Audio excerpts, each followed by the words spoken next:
Hello my friend, I am Dominic Toretto. Don't forget to subscribe Arif Yohamat. And I will race for you. Thanks. Assalamualaikum warahmatullahi wabarakatuh. Bertemu kembali dengan saya yang ganteng dan lucu, Arif Yohamat.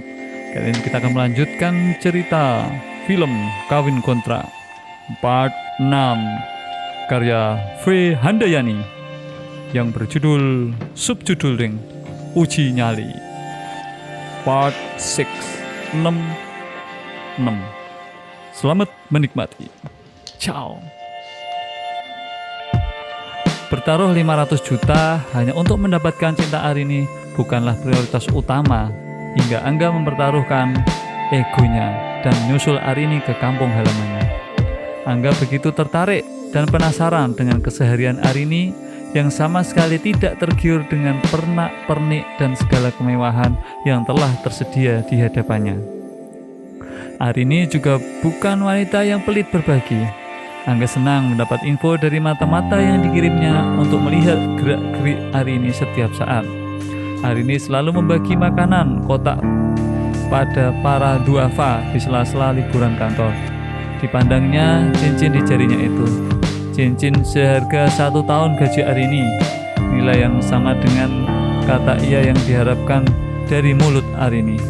Dia harus membuktikan pada Rama dan Beni bahwa gadis seperti Arini sangatlah mudah didapatkannya. Nilai yang sepadan untuk gadis kampung itu, bisiknya. Cuaca kota Surabaya yang sangat panas membuat Angga mengurungkan niatnya untuk segera menemui Arini. Mobil yang dipesannya telah tersedia dan menjemput mereka di Bandara Juanda sekarang, Surabaya. Kita ke arah mana sekarang? Tanya Angga. Kita ke desa Lebak Harjo, Pak, kata dia mantap. Lebak Harjo? Daerah mana itu? Where is this? Tanya Angga bingung pada supir mobil milik kolega bisnisnya. Lebak Ijo masuk daerah Kabupaten Malang, Pak. Kurang lebih 4 jam lebih sedikit kita tiba, Pak. Angga hanya menarik nafas dan menghembuskannya sekuat tenaga. Dia lalu bergegas menaiki kendaraan itu dan mulai menutup matanya.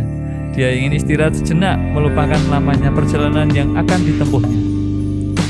Beberapa jam kemudian dirinya terbangun. Nampak mereka melewati persawahan yang menghijau laksana karpet yang terhampar. Nampak Gunung Semeru menjulang tinggi di ujung sawah tersebut. Pak Angga sudah bangun ya? Tidak lama lagi kita tiba, Pak, kata dia dengan gembira. Pak, lihat itu tempat tinggal Pak Harto dulu, kata dia sambil menunjuk sebuah rumah yang terbuat dari bilik sirap dan semacamnya. Rumah tua yang mulai lapuk. Sampailah mereka di sebuah rumah berhalaman luas dan bersih. Nampak beberapa tanaman bunga yang menghiasi halaman rumah itu. Rumah yang sepertinya baru saja selesai direnovasi oleh pemiliknya. Nah, ini rumah Arini, Pak, kata dia.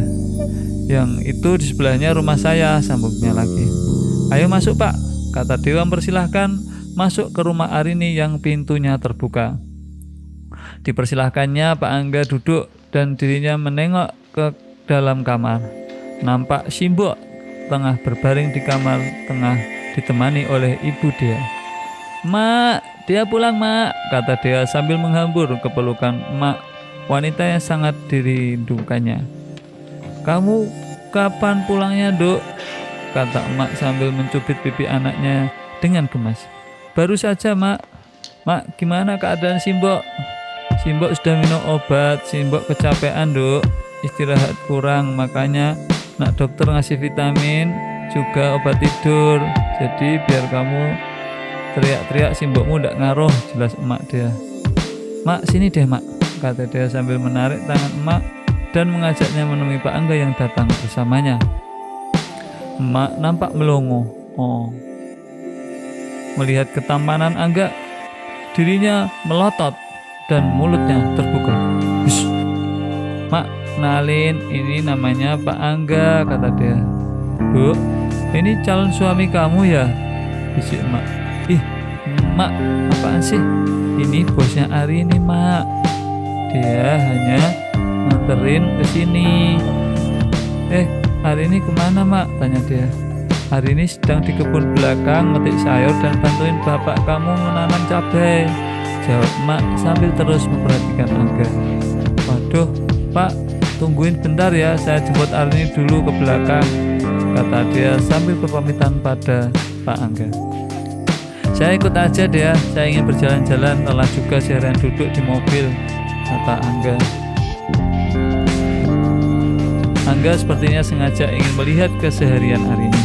Dengan langkah perlahan, setelah berpamitan pada emak, mereka pun menuju kebun yang berjarak sekitar 100 meter dari rumah Arini. Lenguhan sapi di dekat pematang sawah yang mereka lalui terdengar saut menyaut. Udara yang begitu sejuk membuat suasana hati Angga berdegup tidak beraturan.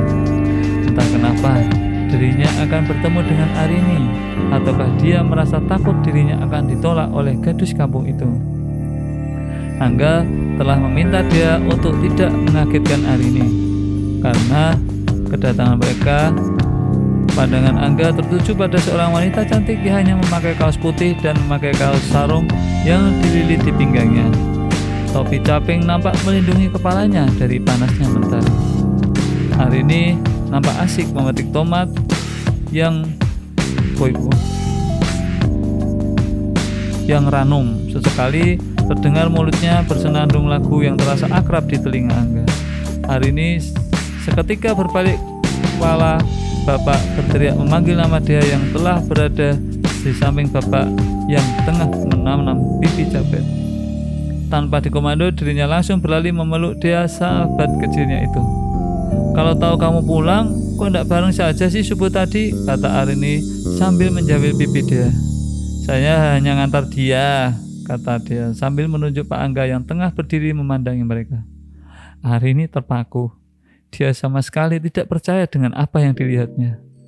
Lalu dia pun melangkah ke hadapan Pak Angga. Disalaminya lelaki tampan itu. Rona keheranan nampak tergambar di wajahnya. Akan tetapi dia berusaha menutupi perasaannya itu. Pak Angga kok bisa ke sini? Ada urusan kantor yang penting banget ya Pak? Tanya Arini. Enggak kok. Saya dengar kabar dari Rama kalau ibu kamu sedang sakit. Saya ingin menjenguknya, kata Angga dengan tersenyum. Entah mengapa debaran jantungnya semakin cepat dan tidak beraturan. Mari Pak, kita ke rumah saja. Di sini kotor Pak, banyak nyamuk, kata Arini lembut. Dia lalu berjalan bersama dia, diikuti oleh Angga dan supir kolega Angga. Angga memperhatikan langkah Arini, nampak biasa saja. Kelakuannya pun sama seperti hari-hari biasa. Tidak nampak kegembiraan ataupun langkah yang berlebihan karena kedatangannya. Sampainya di rumah Arini, justru disuguhkan segelas wedang jahe buatan tangan Arini. Arini lalu minta izin sejenak untuk memasak makanan bagi Pak Angga dan supirnya itu. Angga tak percaya bahwa Arini lah yang memasak beberapa jenis makanan yang telah tersedia di meja makan yang sederhana milik Arini. Rasa sukanya semakin bertambah melihat kelakuan Arini yang masih seperti apa adanya. Tekadnya semakin bulat, dirinya harus mendapatkan gadis kampung ini. Senja mulai beranjak memamerkan dirinya setelah melapor pada aparat desa. Akhirnya Angga dipersilakan untuk menginap di rumah dia yang bersebelahan dengan rumah Arini. Simbok yang telah bangun nampak gembira melihat kedatangan pimpinan anak sematawayangnya itu. Kedatangan Angga di desa Lebak Harjo membuat beberapa warga berdatangan dan sengaja membuat acara kecil-kecilan. Beberapa warga membawa jagung untuk dibakar dan membawa ubi dan pisang rebus. Mereka sangatlah berterima kasih karena Angga telah menerima Arini di perusahaan miliknya itu. Mereka ikut merasakan hasil dari pekerjaan Arini. Setiap bulan setelah gajian, Arini kerap mengirimkan uang kepada bapak agar membeli bibit dan dibagikan kepada warga sekitar. Keterangan mereka semakin membuat Angga kagum akan kepribadian Arini. Malam telah larut dan Angga memberanikan diri bertanya kepada bapak dan Pak Desa, kepala desa yang kebetulan masih menemani Angga. Maaf Pak, saya boleh bertanya dan minta saran ya Pak?